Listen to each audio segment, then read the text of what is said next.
E aí pessoal, aqui é o Jerônimo. Eu voltei só para falar um pouco mais sobre o gráfico da sazonalidade do S&P, que me perguntaram no privado sobre, para eu dar uma explicada maior. Ah, Bom, basicamente é a média de preços que teve no... a média da oscilação de preço no S&P durante os anos pré-eleitorais. Então a linha preta mostra todos os anos pré-eleitorais a média de oscilação de preço.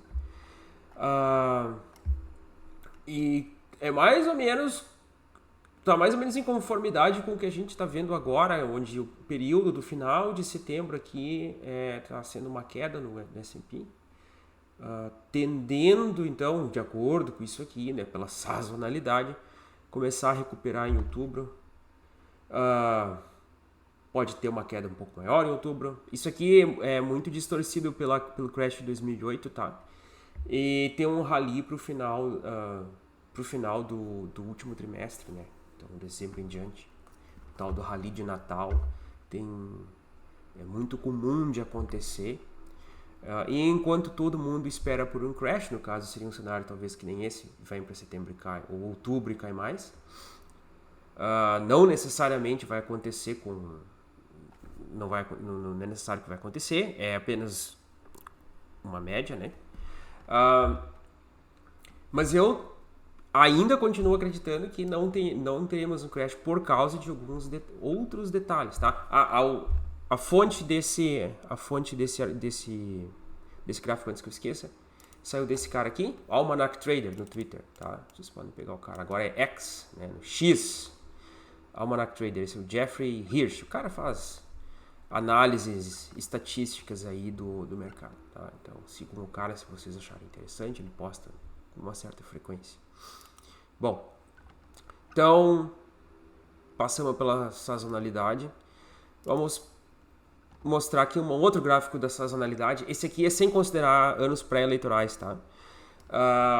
Esse vem do Equity Clock, equityclock.com. Tá? Esse cara mostra o gráfico da sazonalidade do S&P, não considerando anos pré-eleitorais.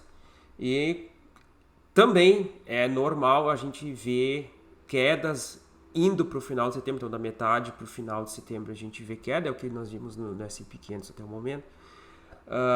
E um período aqui de volatilidade no início de outubro para começar um rally no último trimestre, tá? Até tem uma estatística aqui embaixo que mostra a frequência de ganhos. Então 65% das vezes em outubro a gente teve ganhos no S&P, em novembro 75%. É uma estatística, dá uma chance de acerto alto, pelo visto. Então muitas vezes teve a frequência em que se ganhou estando comprado nesse último trimestre do ano, né? Outubro, novembro, dezembro, ele é bem alto. E aqui tem os casos de retorno máximo e mínimo, né? Aqui foi o crash de 2008, ó, mínima de 16% no S&P 500. E depois de novo nos meses subsequentes, tá? Tem muita gente dizendo ainda, o mercado vai cair, isso aqui vai desabar. Bom, não estou dizendo que é impossível, mas vamos observar algumas outras informações que eu andei recolhendo aí para determinar se ainda existe uma chance de um rally desses acontecer, apesar da economia estar indo pro buraco, como todo mundo fala, né? Apesar de termos uma recessão na porta, de que a gente veja um rally dessa magnitude aqui, de ganhos de 10% no S&P praticamente, não, 6% até o final do ano daqui para frente. O que para a bolsa americana é grande, tá? Eu que estou acostumado com cripto, isso aqui, 6% às vezes o cara faz em pouco tempo, em questão disso, mas isso não vem ao caso agora. Ok, como é que a gente determina então, como é que eu estou usando para determinar então, se estamos em perigo de ver uma recessão já de imediato e começar a derrubar tudo, tá? Eu olho a taxa de desemprego, nesse gráfico do Fred aqui, Fed, Unemployment Rate, se vocês entrar no Fred, St. Louis Fed, vocês conseguem abrir o gráfico do Unemployment Rate, e aqui mostra a taxa de desemprego nos Estados Unidos, tá? E As barras cinzas mostram os períodos que houve recessão. Nesses períodos de recessão houve grande queda nos ativos de risco, tá? E praticamente sempre, quando houve uma elevação no nível de desemprego, tá? Aqui estava por exemplo, em 69, foi de 3% para 4%, aí entramos no período de recessão, tá? Vocês podem ver que sempre que começa a subir, entra-se no período de recessão. Cara, é difícil não enxergar a taxa de desemprego subir. Eu não tô vendo aqui. Aqui subiu um pouquinho, não teve recessão, a recessão foi aqui. Então, assim, em várias ocasiões, a gente vê um aumento da taxa de desemprego. Eu diminui o gráfico aqui para ficar, meu Deus, mais visível. Então aqui, ó, desemprego começa a subir, começa a recessão. Desemprego começa a subir em 2008, ó. Tava em 4%, foi para 5%, aumentou e criar um botijão aqui, Covid, foi de 3% para 14%, eu acho, aqui em cima, taxa de desemprego. E por enquanto nós não estamos vendo uma elevação, né? Não está subindo. Então, por enquanto, até que se atualize esse gráfico aqui com a taxa de desemprego. Enquanto eu não enxergar isso aqui passar dos 4,5, eu não me sinto assim tão desconfortável de ficar comprado. Se eu ver uma correção, de acordo com como vimos no gráfico da sazonalidade, não deve ser uma correção tão expressiva a ponto de causar um crash. Porque crash mesmo acontece nesses períodos aqui, então marcados em cinza. Ó. Recessão, ó, janeiro de 2008 começou a recessão, maio de 2001 teve um período de recessão, tá? E se vocês olharem no gráfico do S&P, foram períodos que deu queda. Eu vou mostrar o gráfico com os períodos de recessão do S&P em breve, tá? Isso aqui é só para mostrar. Então, taxa de desemprego não é preocupante ainda, tá? Talvez comece a subir, estava numa média de 13,5, 3,4, agora 3,8, então tá devagar subindo, mas ainda não me preocupo com a taxa de desemprego subindo, tá? Esse aqui é um outro indicador que pode nos antecipar um período de recessão, que é empregos temporários. A taxa de empregos temporários, ela tende a cair antes de um período de recessão. Basicamente, as empresas não vão precisar de trabalhadores temporários, eles são os primeiros a perder o emprego, né? Antes de um período de recessão, vocês podem ver que há uma queda antes desses períodos marcados em cinza aqui, tá? Aqui na Covid, aqui tá caindo, tá? Então, tem só uma pequena diferença em relação às outras vezes aqui, que é o seguinte. No período da Covid, antes de começar aquela desgraça toda da Covid em março, aqui, que deu aquela baita queda, tava caindo e voltou. E o que aconteceu com a Covid? Tava todo mundo parado, com dinheiro sobrando, ganhando dinheiro do governo, de helicóptero, né? O dinheiro de helicóptero que eles chamam. E subiu muito essa taxa de empregos temporários, então espera-se que caia bastante. Eu esperaria chegar nos níveis em que estava aqui, ó, nessa linha aqui, 2.800, no caso seria isso aqui, é vezes 1.000, né? 2.800 vezes 1.000. Quando chegar nessa linha aqui, provavelmente a gente pode ficar mais preocupado.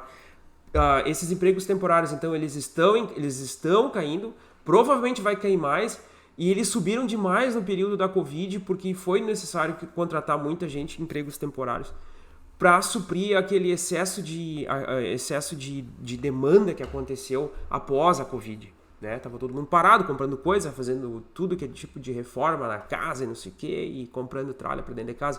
Isso nos países desenvolvidos, tá? Isso se viu muito, assim, começou a faltar madeira, começou a faltar até matéria-prima para reforma de casa. E ali também começou a tal da inflação, né? Todo mundo começou a gastar. Bom, esse é um outro indicador que eu acompanho para ver se está na hora de sair correndo ou não. Tá caindo, tá? Então tá começando a indicar que talvez esteja chegando o momento de começar a correr, mas esse aqui ainda eu acredito que possa cair mais, dada grande oscilação que teve aqui foi um pico muito alto, então a gente espera, né, que o movimento alto ele também tenha uma correção maior. Bem, empregos temporários. Outra questão, a inversão da curva de juros, tá? Eu não tenho um histórico anterior disso aqui, mas sempre foi dito que isso aqui é 100% de certeza. Quando a curva de juros é invertida, isso quer dizer que títulos do governo americano que emitem, que pagam uma taxa de recompensa para quem tem os títulos, quando a inversão nessa curva da curva de juros acontece, isso basicamente quer dizer o seguinte: eu posso comprar um título que vai me dar um rendimento em 10 anos ou em 3 meses. Esse aqui é o de 3 meses. Geralmente, os de longa duração, eles pagam uma taxa maior do que os de curta duração. O que aconteceu foi que inverteu. Os de curta duração estão pagando uma taxa maior do que os de longa duração. Tá? Quando há essa inversão, então esse gráfico mostra a diferença entre as taxas de juros pagas por cada título.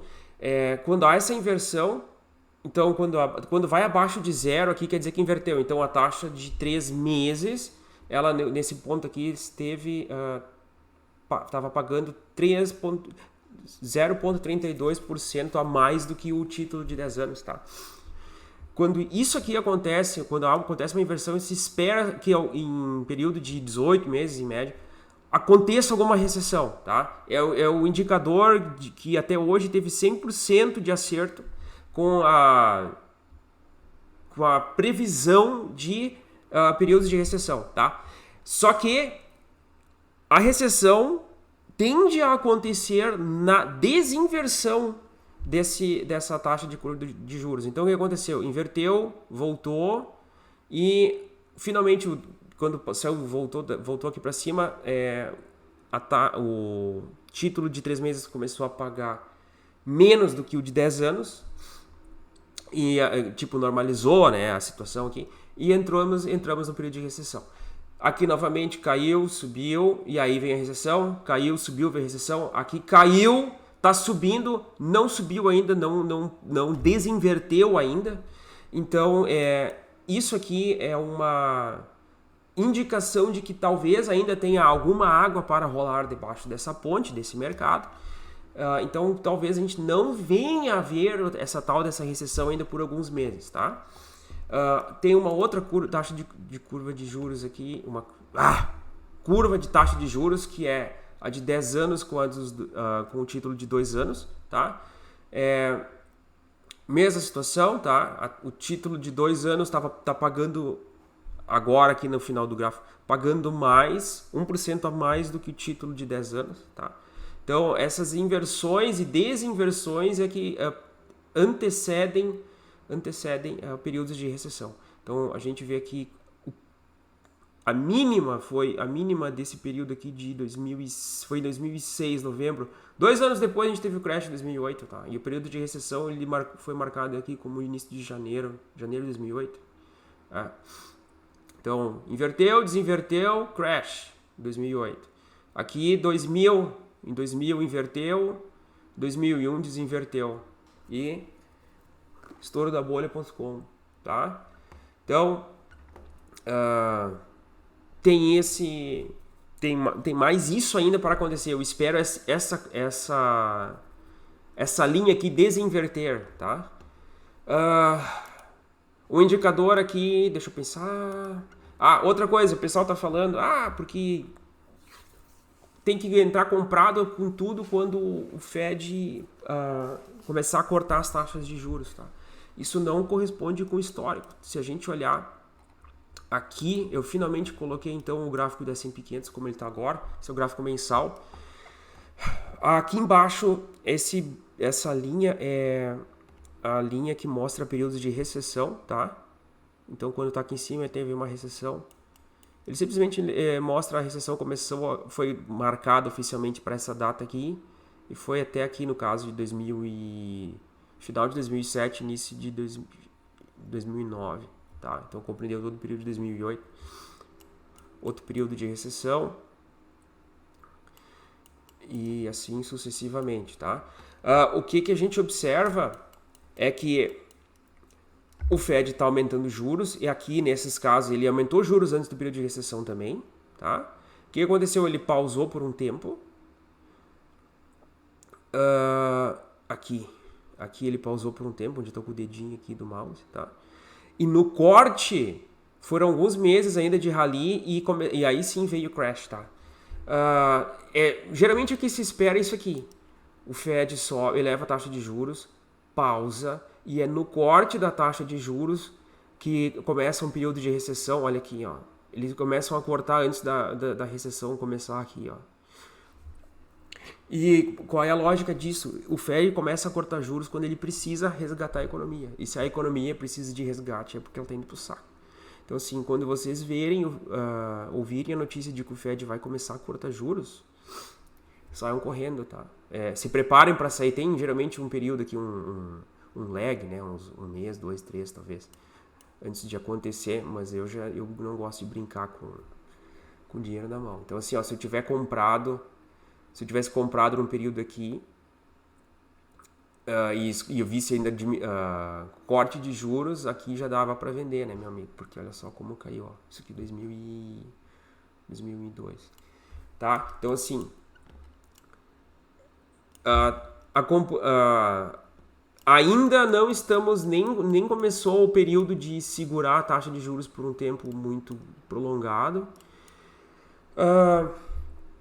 Vocês podem também ver que enquanto o Fed foi subindo juros, o mercado subiu também, né? Isso é uma outra coisa que o pessoal fala, porque o Fed vai subir, elevar juros e o mercado vai cair. Olha só, historicamente isso não parece ser o caso, né? Veja só, subiu um monte aqui. Então, a parte da taxa de juros ainda não acredito que vai nos afetar já de imediato. O Fed está subindo essas taxas até agora. O efeito da elevação da taxa de juros tende a aparecer com o passar dos meses. Então, ainda o grosso deve entrar no ano que vem, provavelmente, tá? E aí eles vão começar a cortar. Vamos aproveitar aqui para mostrar um outro indicador que ninguém nunca viu. Então, esse é um que eu inventei aqui, muito bonito. Para acompanhar o mercado, se ele está muito sobrecomprado ou muito sobrevendido. Existe um símbolo no TradingView que se chama NDTH, tá? Então, se vocês digitarem aqui NDTH, esse aqui é o Nasdaq 100.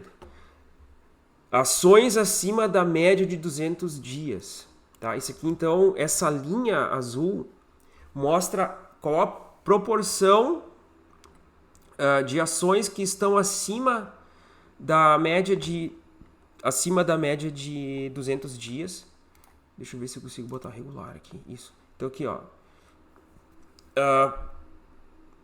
Em julho desse ano, estávamos com mais de 80% das ações da Nasdaq acima da média de 200 dias. Geralmente quando chega nesses pontos elevados, assim, muitas ações acima da média de 200 dias, da média móvel de 200 dias, a gente está perto de um topinho e tende a haver uma correção. Da mesma forma que quando a gente está muito embaixo, então apenas aqui no caso 2020 foi no crash da Covid, 2018 teve um crashzinho legal aqui, vamos voltar aqui, 2016, quando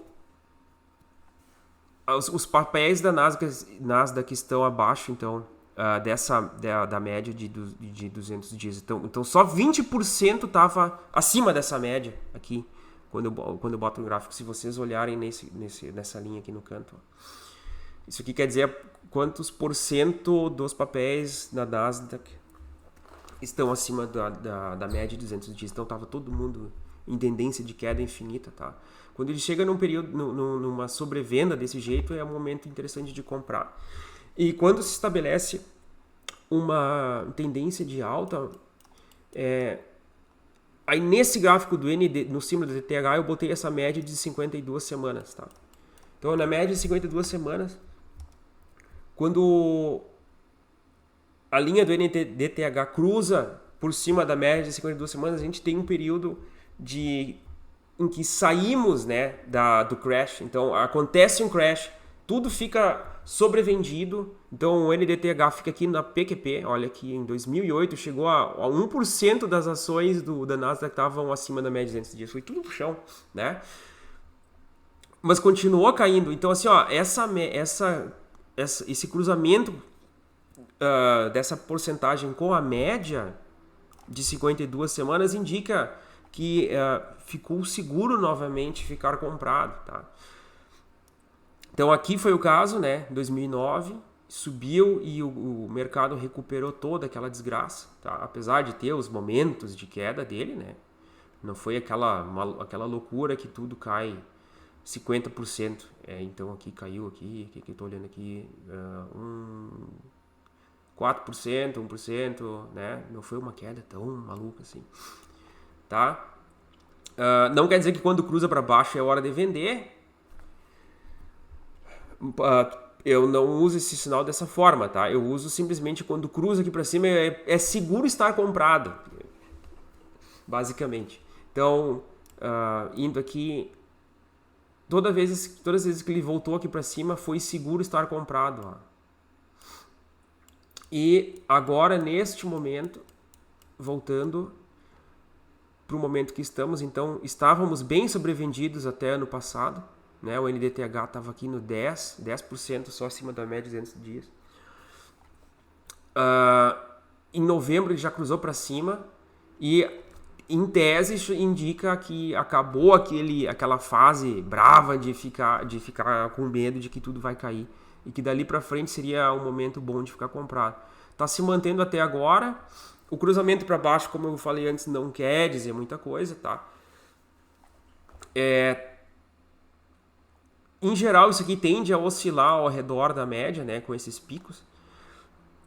Então, pode ser que continue caindo aqui, tá? Mas isso aqui é um indicador que eu achei interessante. Por enquanto, para mim, ainda tá safe ficar comprado. Eu tô esperando para ver se essa sazonalidade vai continuar.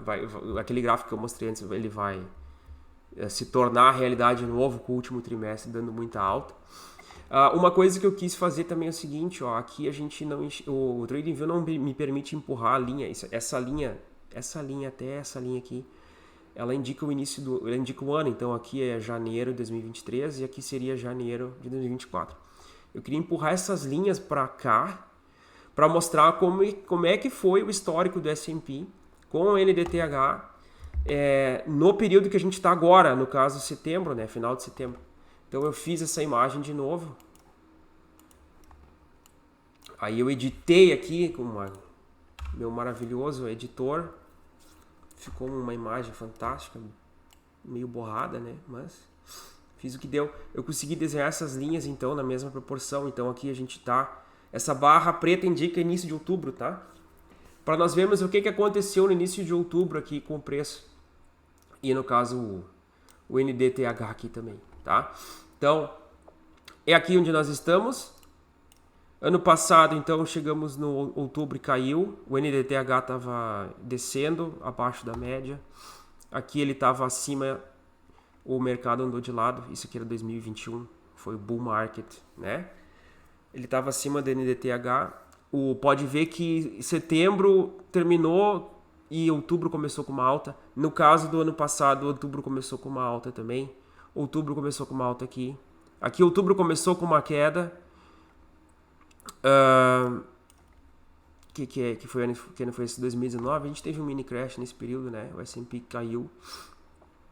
2018, NDTH na linha da média, mais ou menos como nós estamos aqui, na linha.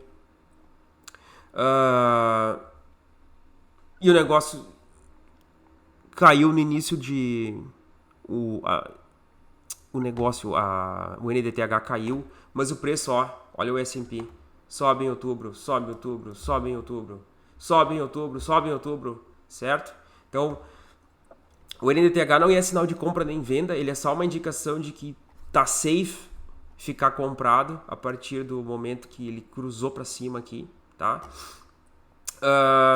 Vamos lá. começou outubro caindo, se recuperou. Vamos lá, 2016. Outubro saiu rasgando para cima. Outubro subiu. Outubro caiu e recuperou. Essa linha mais cinza, mais esbranquiçada é dezembro, né? Então a gente pode ver de outubro a dezembro deu uma queda e subiu em 2013. Então aqui outubro saiu subindo. 2011, outubro saiu subindo. 2010 subindo. 2009 aqui é o período do crash. Esse aqui é já esse quadrado aqui nós estamos aqui no meio de 2008, no crash de 2008. Tá? Não estou trabalhando ainda então com a possibilidade de que tenhamos um crash agora, tá? De acordo com aqueles outros indicadores que eu mostrei antes, as inversões de curvas de juros, taxas de desemprego, não acredito que seja o caso de que a gente vai ver um negócio desse aqui, tá? E continuamos apostando na sazonalidade da alta do último trimestre, tá? Como a gente vê esse período aqui da barra preta até a cinza clara aqui é um período de muitas vezes de recuperação, tá? Então basicamente é isso, cara. Espero ter ajudado os senhores a esclarecer sobre a situação que estamos no mercado.